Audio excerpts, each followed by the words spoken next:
So the topic for today is solubility and pH. This set of notes is in Schoology for you if you would like it. All right, so yesterday we said that there are some equilibrium things that affect the solubility of a solute in solution. One of them was common ion. Today we're going to talk about the effect of pH on solubility. And just in general, here's the big deal. So if a substance has a basic anion, it will be more soluble in acidic solution. Okay, so what do we mean by a basic anion? Well, how do we know if something is a basic anion? Well, if we go ahead and we add H in front of the anion and ask ourselves, is this a weak acid? If we say yes, then we're talking about a basic anion. So examples would be F minus CO2, 2 minus PO3, 3 minus HCN, S2, any of those. Why are they all weak or basic anions? Well, if I put HF, make that into an acid, is that a weak acid? Yes, HF is not one of our strong acids, so it's got to be weak. How about H2CO3? Yep, carbonic acid, weak acid, right? Phosphoric acid, weak acid. Cyanic acid, okay, again, weak acid. Hydrosulfuric acid, again, a weak acid, okay? So all of those would be examples of basic ions, and if we have a basic ion in solution, it's more soluble in acidic solution because it's going to set up an equilibrium situation that will change our concentrations, and we'll see that in just a minute. All right. Likewise, if we have an acidic cation, we're going to be more soluble in basic solutions. So again, how do we know if it's an acidic cation? Add OHs to the cation and ask yourself, is this a weak base?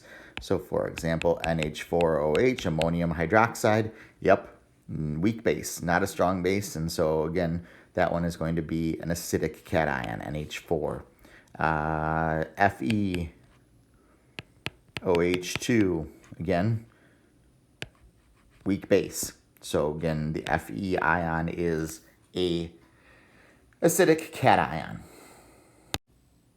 All right, so then the question is why? Why does this happen? Well, if you take a look at a basic ion situation here, okay, so if we have an anion who is the conjugate base of a weak acid, right, we're going to see that the solubility increases as pH decreases, or in other words, as it gets more acidic. Why does that happen? Well, here's our salt, PbF2, and we'll go ahead and write the dissociation equation for that real quick. So this becomes Pb plus 2 plus 2F minus, right? Okay, so if this is the case, so when we go ahead and we look at this, we're going to go ahead and we're going to add acid to it. Okay, we're going to decrease the pH. Okay, and if we do that, what can the H interact with? Well, the H plus is going to interact with this basic anion, F, and that sets up a weak acid, weak base equilibrium situation where they form HF, okay? So if that's the case, if we're adding hydrogen ions to this, the amount of F in the solution is actually going to decrease, okay? Well, we know from this equilibrium here that if F decreases by Le Chatelier, it's going to shift the reaction to the right, okay? Which means that we're going to produce more Pb2 plus 2, and the amount of this is going to go down. Well, that means we've just dissolved more of this, and so the solubility increases. Okay, so as a result, through Le Chatelier and multiple equilibria here, we have a situation where PbF2 becomes more soluble in the acidic situation. Okay, now the reason why we focus on things that are the conjugate bases of weak acids is because if something is the conjugate base of a strong acid, like for example, we had the same thing over here We'll do the same. This time they're using PbI2. Okay. Pb plus 2 plus 2I minus. So once again, we're going to go ahead and we're going to add acid to this. Okay. And if that's the case, we know that HI is a strong acid. And so as a result of that, the equation that we would be, the pertinent equation would be this, right? However, as you'll see, because it's a strong acid, this is a reaction that goes to completion. It's not an equilibrium situation. And so as a result of that, you're not going to get any HI forming, so that the concentration of I in solution is not going to decrease. All right, so a salt whose anion is the conjugate base of a strong acid, the solubility is unaffected. It doesn't change. All right, so based on what we just talked about, I'll go through an analysis of this. Would AlOH3, aluminum hydroxide, be more soluble in acidic or basic solution? Write down some things, see what you think, and then come back and we'll check this out. All right, so there's our dissociation equation for this particular thing. And so it says if we're more soluble in acidic or basic solutions. So let's go ahead and let's start with acidic solution. So if we add H plus to the solution, what's that going to react with? Well, it will react with the OH minus in here to give us some water, all right? And so if that's the case, the amount of OH is going to go down, which is going to cause the reaction to the shift to the right, and so our solubility will increase, okay?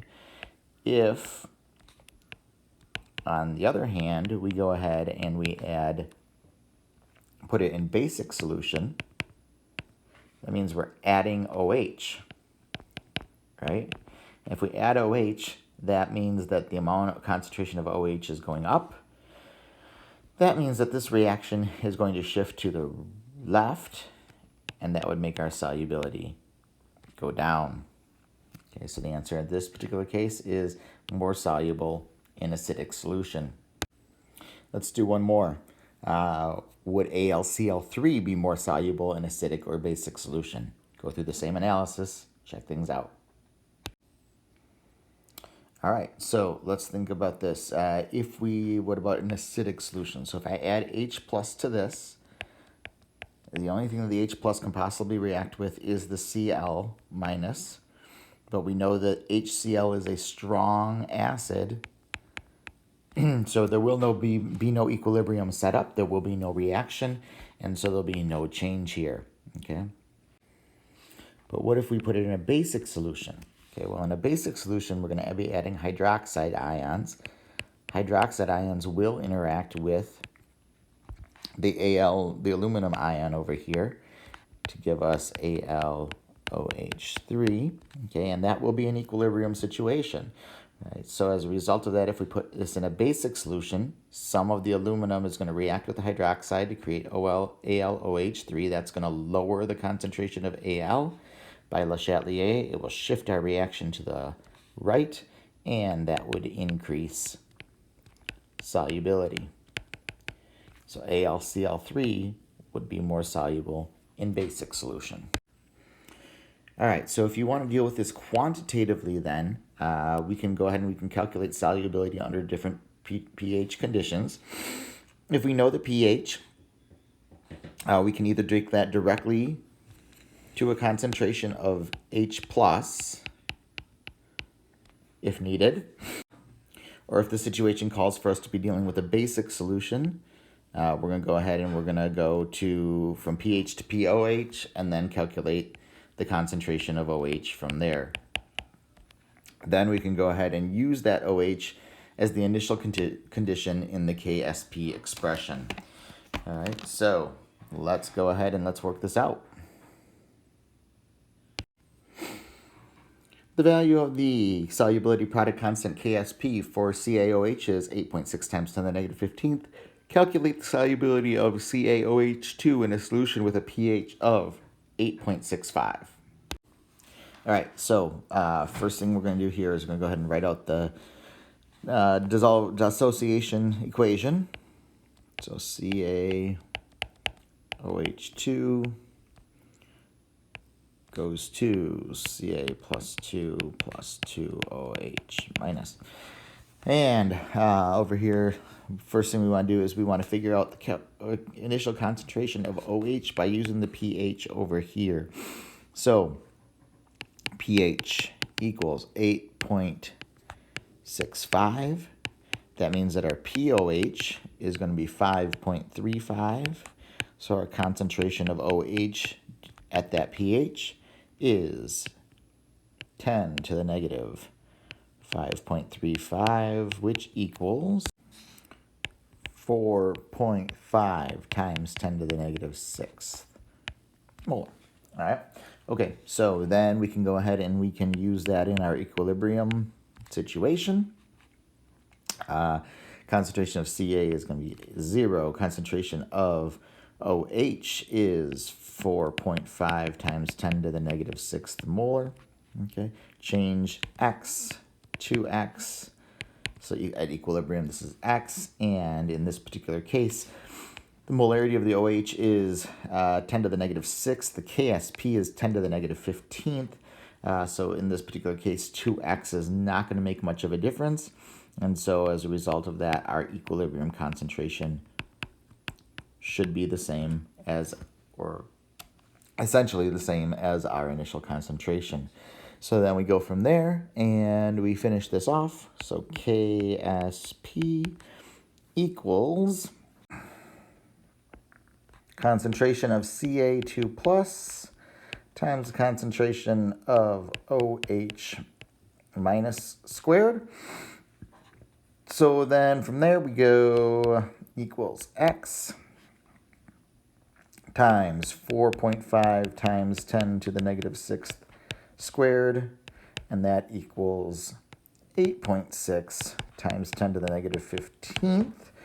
Solving for X then, X will equal 4.2 times 10 to the negative 4th molar.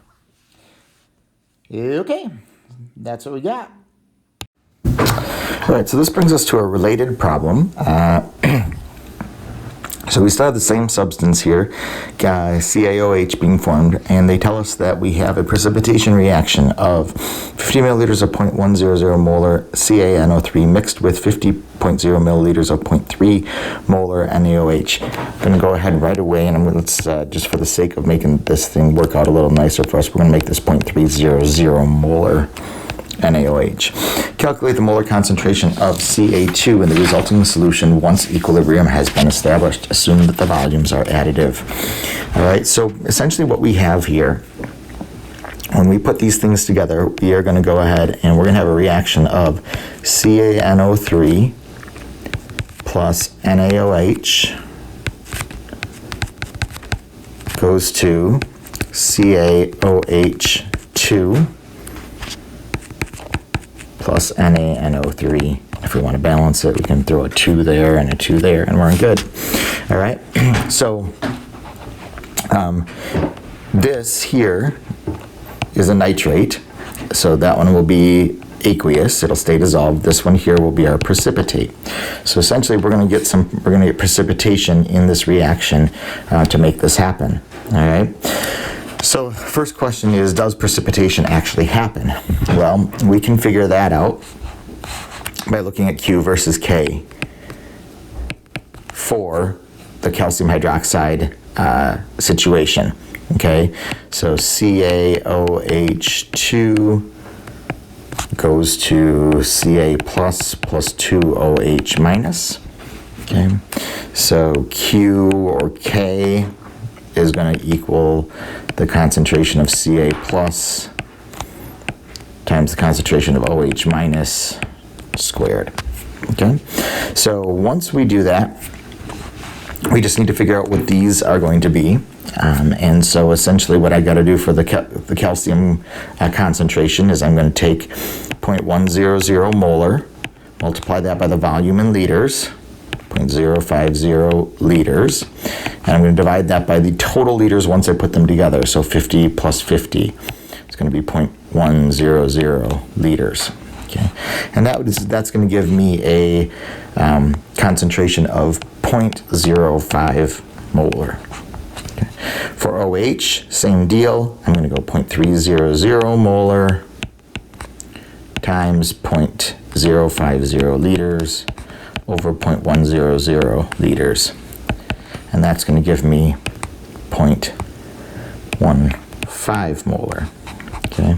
If I put these up into that equation up there, I'm going to get a Q for this particular situation of 1.12 times 10 to the negative third. Now, by inspection, you probably could have looked at these values up here and said they're all in the range of, 10 to the negative first, 10 to the negative second, etc. We're going to get nowhere near a calculation that gets us to 10 to the negative 15th. But even if you go through the whole process, this is, again, what you get, 1.12 times 10 to the negative third, which is much greater than 8.6 times 10 to the negative 15th. So that means Q is greater than K. So the reaction is going to go toward the left, which is what favors precipitation. Okay, and it's heavily towards the left, favoring precipitation. Right? So that means that in the real world, the amount of this that stays undissolved is going to be really, really, really small. And so we can view this as essentially that this reaction up here goes entirely to completion. Okay, goes entirely to completion. Except for a little tiny bit at the end, which we'll figure out from our equilibrium expression. So if I go back and take a look at these, that means I started with 0.05005 moles of this, and I started with 0.015 moles of that. And again, got that just by taking the molarity, the top part of these two equations, 0.100 times 0.05, 0.300 times 0.05. Okay, so if I do a quick calculation here, a quick set of limiting reactant calculations, I get 0.005 moles of calcium plus 0.015 moles of hydroxide times mole ratios,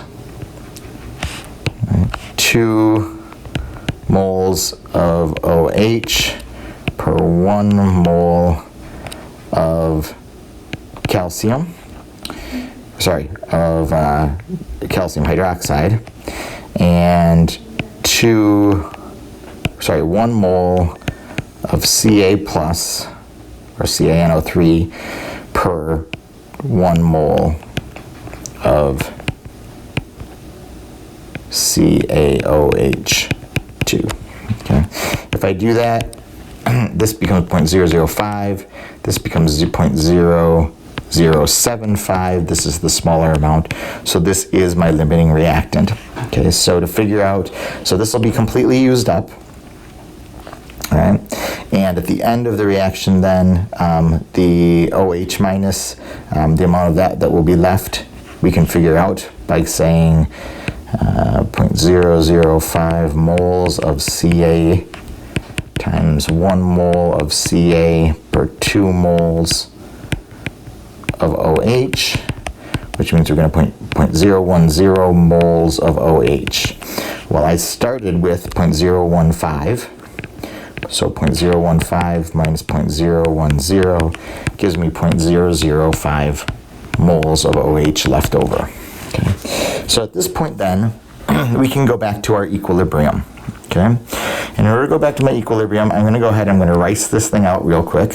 So reaction in my equilibrium for my solubility, it's going to be CaOH2 goes to Ca plus 2OH minus.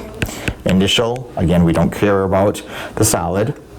This got all used up in the reaction because it was the limiting reactant, and we had 0.005 moles of that left.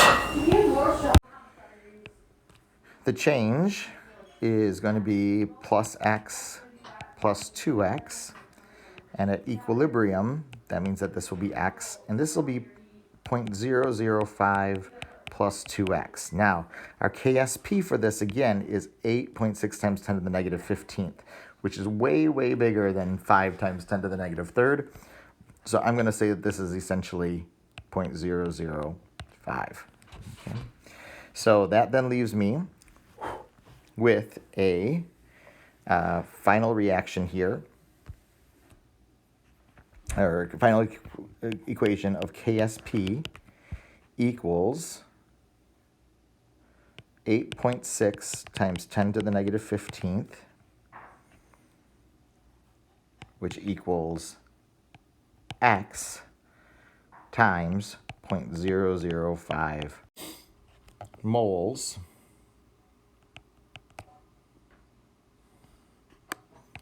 and we want to put that into liters right away, or into molarity right away because of the KSP expression. So it's going to be moles divided by 0.100 liters, which is our volume.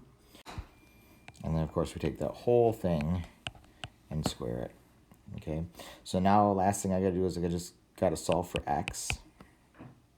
So X equals 3.44 times 10 to the negative 12th molar. And that's our final concentration. All right, so that's pH in solution. The other piece that I just want to talk about briefly today, again, is energy changes in solution. All right, so we've already done that. We did this way back when we did solubility. But just to refresh your memory, when a solution is formed, there are three processes that affect the energetics. What is the energy that it takes to separate the solvent particles? What is the energy it takes to separate the solute particles? And then what is the energy we get back from new interactions that are being formed between the substances? Okay. So we went ahead and we saw the enthalpy of these different steps. So the separation of the solute particles is endothermic. That requires energy. Separation of the solvent particles is endothermic. That requires energy. And then the new interactions being created, that is exothermic. And in many cases, that last step is greater than the sum of the first two steps. And so you end up with a situation where overall the heat of solution is exothermic. That there were examples where, and thus overall energy is lowered when you're making this a spontaneous situation. Again, delta G is negative. Okay. What's dominating here? What's dominating here is the enthalpy terms. And so those are the ones that are most important. However, as we said earlier this year, we do know that some dissolving processes are endothermic. In other words, this last step is not greater than the sum of the first two steps. Okay, so yet the situation still happens spontaneously. Delta G is still negative. So if delta G is negative and delta H is positive like it is here, what are we missing? What's the thing? Well, we now know that we're missing the entropy term. Increasing the disorder of the randomness of a system tends to lower the energy of the system. So as a result of that, we are going to a more disordered state. So that means our delta S is positive. So if we think about our delta G equals delta H minus T delta S, this is positive. If the difference is not that much or the temperature allows and this is positive, this term will dominate, and so overall you get a delta G that is negative, and once again, the process is thermodynamically favored. So as long as the enthalpy is only mildly positive, entropy can get us the rest of the way to lower the energy and get us to an overall delta G that is negative.